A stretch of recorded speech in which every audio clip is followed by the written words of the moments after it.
Attention all pharmacy industry professionals. This isn't your grandfather's podcast. This is... What the hell are you talking about? Our grandfathers never even listened to podcasts. The internet wasn't even around. Shut your pie hole. My grandfather loves podcasts, and so does my maca. Your what? This is the RX Rated Podcast, part of the Pharmacy Podcast Network. Did you say maca? Put the fidget spinners away. Punch in the coordinates for the jump to light speed.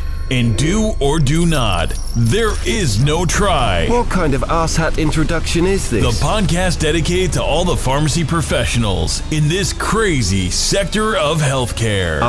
What was that? The RX Rated Podcast. Dude, seriously? You already said that 3 other times. This is bullshit. Welcome to the RX Rated Podcast. This is Dr. Jeffrey Winger, and with me as always is my co-host, Dr. Maurice Robinson. How are you, sir? I'm pretty good. Can't complain. All right, so let's start out with what's latest in the field of pharmacy, because that's primarily what we're all about. So we wanted to talk about this Attorney General, Leslie Rutledge, Republican from Arkansas, who had a case against the Pharmaceutical Care Management. That's the name of the case, Rutledge versus Pharmaceutical Care Management. Basically, they achieved a legal victory at the Supreme Court against PBMs, and it was unanimous. Like, how often does that happen, where the Supreme Court has a unanimous decision? What do you know about this case? They were 8-0 like this. It was an 8-0 decision like the Steelers.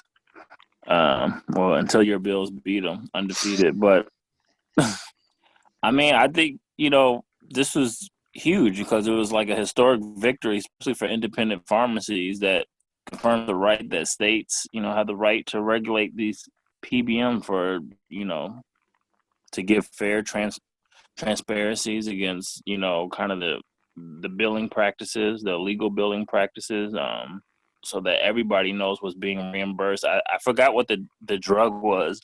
It might have been generic Abilify, but with these PBMs, like specifically CVS, would reimburse other pharmacies versus themselves was like almost like $100 difference. It's just crazy that, they can reimburse themselves way more for the same drug than like an independent pharmacy. So I think that this will just allow each state to start having more and more regulations against the PBMs on the state level. So I think that's what it means. The AG, Leslie Rutledge, said that this decision will help small-town pharmacies who complain about rising wholesale costs that made filling prescriptions unprofitable.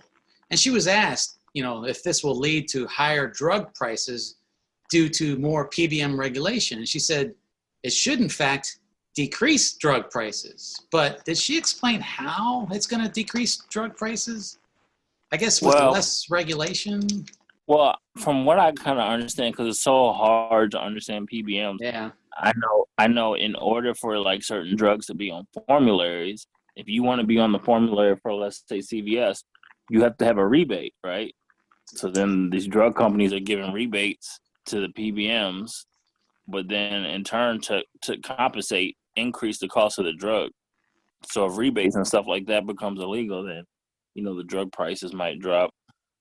And there's other things what might cause it, because nobody really knows all the different things that they do in terms of billing and reimbursements, because, they block all that. And, CVS has all the data and they're not going to share. And they can, when you're the pharmacy and the PBM, you can finagle numbers and data any way you really want to when you control almost the whole aspect of pharmacy. Yeah, I took notes. I read a good article. I can't remember what the source was, but they were talking about Act 900 regulated PBMs, which are basically middlemen between pharmacists and insurance providers. And they said that their reimbursement rates theoretically incentivize pharmacies to find lower wholesale drug prices. And pharmacists said that the PBM's reimbursement rates were too low, below the pharmacist's cost of procurement. So the Arkansas law required PBMs to increase reimbursement for generic drugs if they are below wholesale costs. And it created an appeals process for pharmacies to challenge the reimbursements. The law went into effect in September of 2015, and the PBM sued. The Supreme Court ruling blocks enforcement of that Arkansas law, so the win should increase drug pricing transparency, they say, and increase pharmacy access for patients, and improve freedom of choice and improve healthcare for citizens. That's how they're selling it. The PBMs are saying that, the Employee Retirement Income Security Act of 1974, which is known as ERISA, E-R-I-S-A, provided them with some certain federal protections, and that's where they're coming from. But yeah, I agree that this is a good thing, and this decision will hopefully, like she said, not only stop the prices from increasing, but actually decrease prices. So yeah, a win for independent pharmacies. She says small town pharmacies, but we know what she's talking about, independent pharmacies. So yay for our team. Finally, because the PBMs have been a thorn in our side for a long time. Mm-hmm. Yeah, it's interesting, especially, at the state level. I think it's there's really going to be some changes, and I think I'm excited to see what will happen in the next 3 to 5 years with this. So hopefully better reimbursements means that even with the chains, they get better reimbursement. They can give more hours and less understaffing. Speaking of the chains, you had sent me a Survey Monkey poll, I guess you would call it, where they asked questions of pharmacists, and I'd like to go over that because that was pretty interesting. That was telling. It was titled Retail Pharmacy Working Conditions Survey, and I think it was a total of 679 total pharmacists took part. Now, of those 679 pharmacists, 92.19% of them worked in retail. So that's what caught my eye, because I want to know what they think about the system. So one of the first question was, do you feel like you're appropriately staffed? 93.49% said no. That's remarkable, is it not? Yeah, it's remarkable, but it's also not surprising. Exactly. I was like, not 100? Two things can be true at the same time. It can be remarkable and not surprising at the same time. Next question was, do you think management or corporate is aware of this and they're trying to fix it? It was even worse. 94.15% said no. I love that. Like, yeah, we know that the higher ups know what's going on and they don't give a shit is basically what they're saying, right? Right. They don't care. Now it gets interesting. The next question was, have you developed substance abuse due to the terrible working conditions? 20.65% said yes. That's a lie. It's much higher than that. Am I right? Yeah, it's definitely much higher. Exactly. Like, really, 1 out of 5? Give me a break. Okay, I don't buy that. People, when they made comments, go to that question, is drinking alcohol every day considered? Well, then the next question totally contradicts it, because they say, do you suffer from depression or anxiety due to your terrible work conditions? 93.96% said yes. So if that many people are suffering from depression and anxiety due to their terrible working conditions, how could only 20% say they abuse alcohol or whatever, antidepressants, you name it? It doesn't add up to me. That doesn't make any sense. There's probably a lot of people who need medicine, but they don't want to take it because some of the medicine, whether it's the side effects or you just feel like because you're a pharmacist, like you should be able to deal with it. Why do you need medicine? Like, and like you work so much, like even for me, I tried to think like, when did I have time to even go to the doctor, to go seek medical attention? Because when you have your few days off, you just like don't want to do anything. You just want to just lay down and be numb to the world. That's why you were drinking moonshine back in the day, right? Mm-hmm. Well, I would say a good 10 years ago, I was on Lexapro, and it didn't do anything for me, and I just stopped taking it cold turkey. I know, you're not supposed to stop taking it cold turkey, but it didn't work for me, and I stopped cold turkey. It didn't have any effects. It was a waste of time. But then they asked, do you ever contemplate suicide? And 22.57% said yes. 1 out of 5 pharmacists contemplate suicide? That I believe. Yeah, I know because I've had people message me. I even had a guy call me. He asked me for my number, and he's like, "Dr. Shaw, I just need to talk to you. Like, I feel like killing myself as a pharmacist because corporate's mean to me, and it's Yeah. like the store manager and pharmacy manager are mean to me. I think just because they want to save their jobs, and I'm so scared of what I might do to myself that he has his mom drive him and pick him up to work because he just had thoughts like, I'll just drive off." Yeah, we've all been there. I mean, well, then the next question is, do you hate going to work every day because of the terrible working conditions? And 78.58% said yes, but I feel like that's low. If 94% say corporate is aware and they're not trying to fix it, and you don't feel like you're appropriately staffed, 93%, and anxiety is 94%, depression, but you don't hate going to work every day at that level, I think that's a lie. Only 78.58% hate going to work every day. Why would that not be the same number, right? That should be in the 90 percentile, shouldn't it? Yeah, I guess too, like it also just depends. I know during my career, there's times where I hated going to work, and then there was like a point where I got to where I didn't like it, but I also was like, just fuck it. It is what it is, and it just it's It's gonna be amazing what you shitty. can get And used to.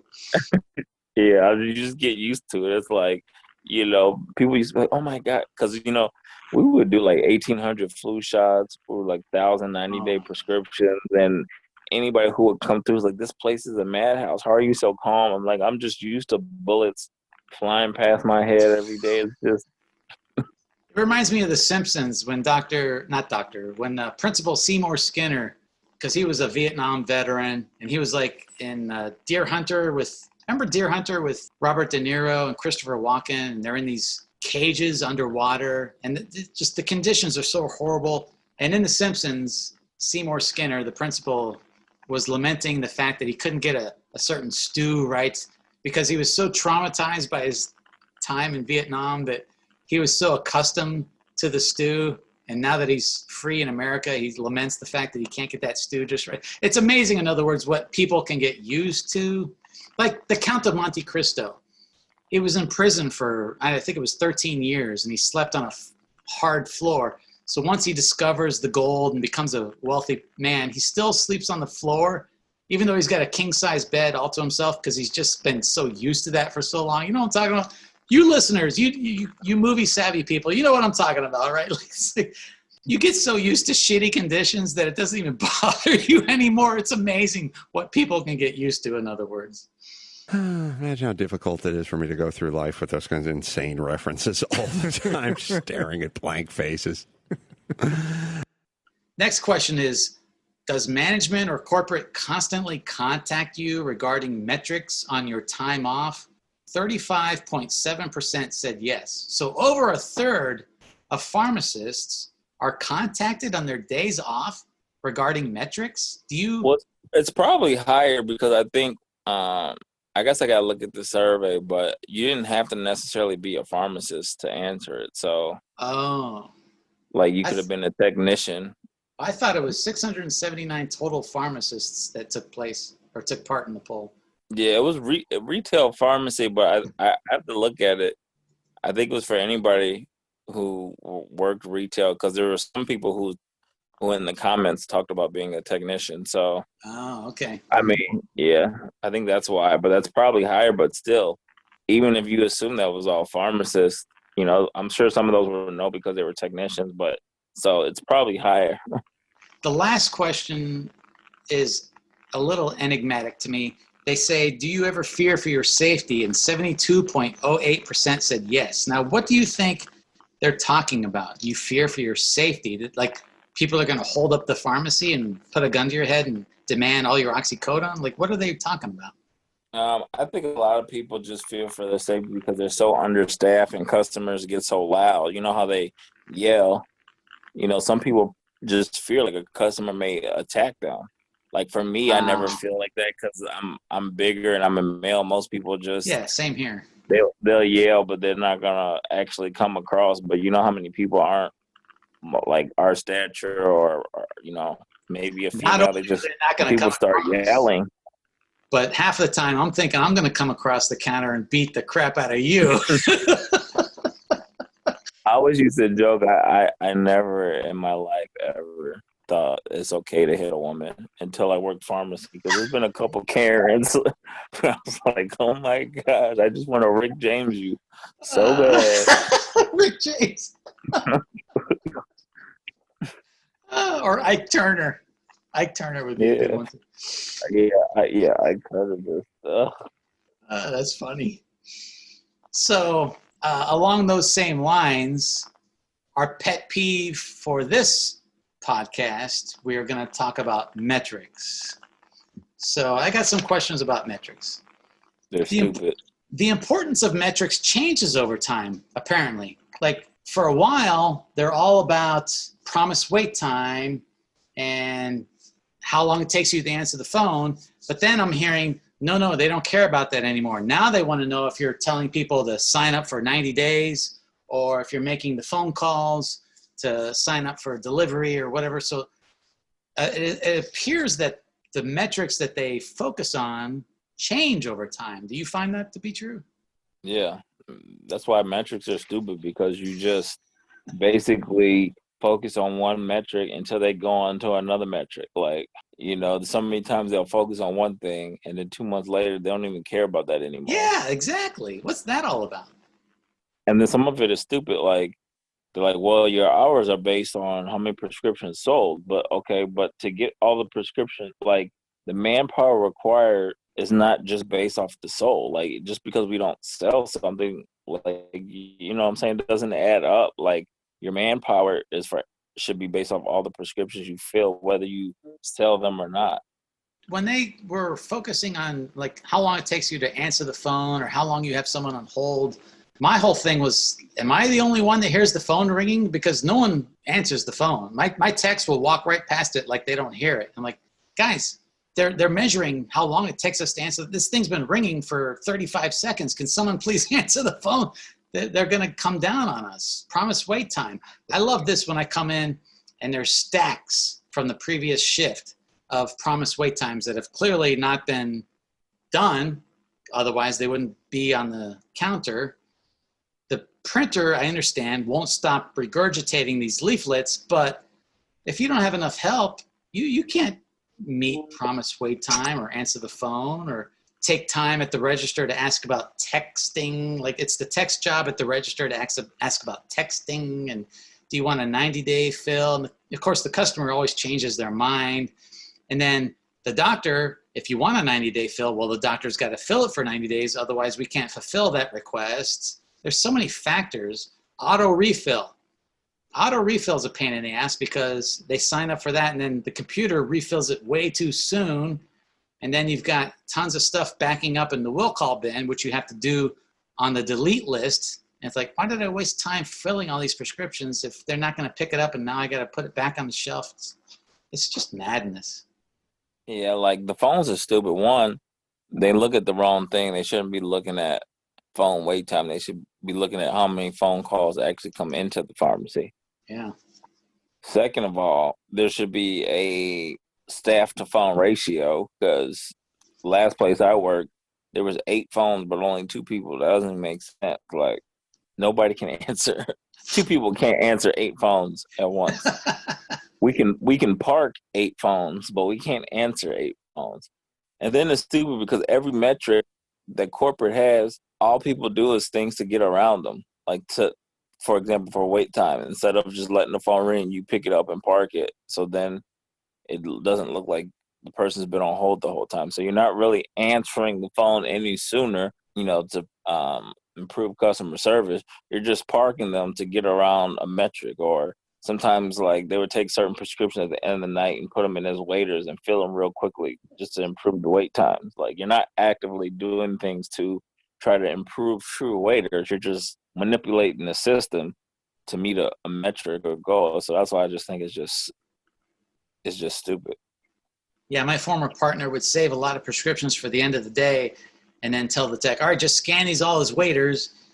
And it's like, well, that's great, but during the day, if there is an actual waiter, it sucks when the tech when they fail to call it out. You know, did you ever get a waiter and the tech never said, hey, I got a waiter here, and you just stumble upon this red tote and you're like, oh shit, I got a waiter. Like, why didn't anyone shout this out? I didn't know there was a waiter. Guys, you gotta yell this out to me. You got a waiter. Like, go ahead. No, I just say all the time. Or portal calls. You got to do all these portal calls. Like, who has the time for this shit? I don't have time to call 35 people and remind them of this and ask them if they want to sign up for, save a trip or whatever. Then here's what I would do. I would go into work 15 minutes early every day, and I would do the delete list. I would just pull all that shit, put it in a basket, get that done. Do the scans, the smart count scans, because you got to do 10 of those per day. I would get all that shit done before 9 a.m., before we opened. I don't know why my partner never did that. I would come in sometimes at 4 p.m. and he was still doing portal calls, delete list, and smart counts. Like, Jesus Christ, I get this shit done before I even open in the morning, except for the portal calls. And then you got immunizations. That's time consuming, especially now that COVID is coming out and you got to take people's temperature. It's like, did you see them mixing that COVID vaccine? I saw 2 interesting videos regarding the COVID vaccine. I saw a nurse on live TV take the vaccine and then pass out on live TV. Did you see that? Yeah, I saw that. That was hilarious. And then I saw another one where it was fake. The guy was pretending to inject a COVID vaccine into some other guy's arm, but he wasn't actually injecting anything. That was a bunch of fake BS. I'm so despondent on the misinformation and how the media twists things and how dishonest everybody is about this. It's really got me at a low point. I don't trust anybody or anything anymore. I don't trust anything. I'm just glad I'm not in this field. The video I saw, like, it literally, they were like, it looked like they took like 5 minutes to prepare the vaccine. I'm like, who the hell in retail pharmacies got, can you imagine? She's just like moving the vial up and down real slow. Or I'm just like, oh my gosh, you know how many people would be screaming and yelling if it truly takes that long to prepare the vaccine? I know. I'm just glad that I'm not doing this anymore. In fact, I'm still a licensed pharmacist, but I have a new gig now. I don't know if I should say this, but I have a new job where I drive around and I'm enjoying the weather and people are walking their dogs and they're waving to me and I'm making about a third of what I was making, but I have zero stress. There's no supervisors. There's no phones ringing. There's so far no customers yelling at me. That might still happen, but I am I'm in my happy place now where I finally have a job that I kind of enjoy, and I'm debating if I'll maintain my license, but I don't know if I'll definitely never going back into retail pharmacy again. If I get a part-time job at a long-term care facility or something like that, I might do that, but I'm kind of satisfied with my career at this point for the first time in I shouldn't say that. Retail pharmacy was great from about 2004 when I graduated pharmacy school till about 2010. And then it was just downhill from there. It's not the same profession anymore. And I started in 2013 and it was just downhill from the day I walked in. In fact, the people that I work with now are like, you're a licensed pharmacist? Why are you doing this? And I said, I couldn't do retail anymore. I just couldn't do it anymore. The working conditions are horrible, and I'd rather make 1/3 of what I was making with zero stress. That's a deal I'll take every day, all day long.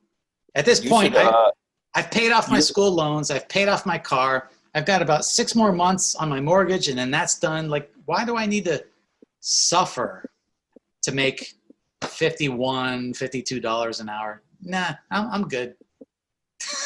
You know what I mean? You should do this NBC Nightly News reporter story. She's looking for people who left retail just because the working conditions were so bad to do something else. You should be like I don't know if you want if you want that spotlight. Yeah, give her my number. In fact, didn't we speak to a woman from New York who was doing an article and she finally published it? You know who I'm talking about? Yeah, this one, I don't know if she's in New York, but she works for NBC Nightly News. So. Oh, I thought she was from New York, but Oh yeah, that was Ellen. So yeah, she works for NBC News. Well, Ellen is the New York Times. This other girl was NBC News, but I don't know where it's located at. The title of the article was "Millions of Americans receive drugs by mail, but are they safe?" Oh yeah, that's her. Yeah, that's the one that you talked to. Yeah, she finally got. Because for a while everything was like, if it wasn't Black Lives Matter or the presidential debate or race, they couldn't post anything. Yeah, give her give anyone. I'll talk to anybody. I want to share this stuff. In fact, I know a guy who wrote a book about retail pharmacy and how fucked up it is. It's titled "A Prescription for Retail Pharmacy." You can find it on BarnesandNoble.com, Kindle. It's everywhere. In fact, there's even an audio version on iTunes. Just type in "A Prescription for Retail Pharmacy." You guys can get that. Leave comments in the comment section. Let us know what you think. I want to hear from the listeners. We've been getting a couple responses from listeners, which I've appreciated. I like the comments that we get. Yeah, I like most of them. Yeah, every once in a while there's a negative Nelly in there, but yeah, for the most part, they're on the same page as us. So I mean, sometimes every once in a while I'll get those, "Ooh, check out my cam for a good time," or get your drugs from Canada here. I'm like, who the fuck is this troll at every time? All right, so before we close out, was there anything else you wanted to talk about? Not that I could think of. All right, folks, we thank you for listening. We really appreciate it. And just remember, as always, every prescription you fill is one more closer to retirement. That's the show, and we are out of here. Bye-bye. Bye.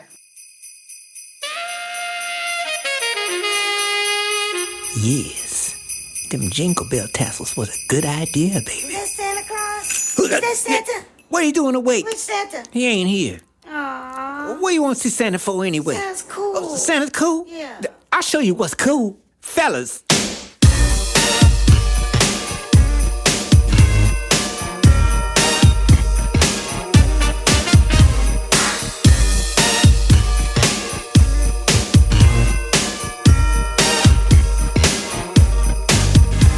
Now Santa Claus, he rides a sleigh with the reindeer, and I got a Maybach, at least that's one of them. Now Santa Claus, don't make no payments on your gaming gear, and I know that's a fact.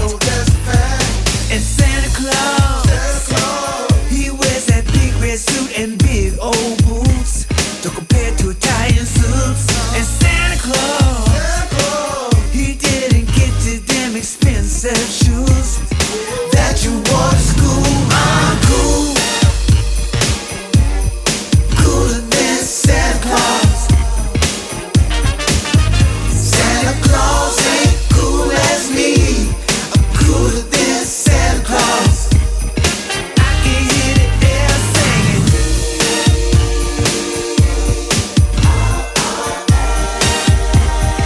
Santa ain't as cool as me. Yes. Hello, it's your drug dealer. I thought I'd call in case you needed anything at all. You know, you can always call me just to talk,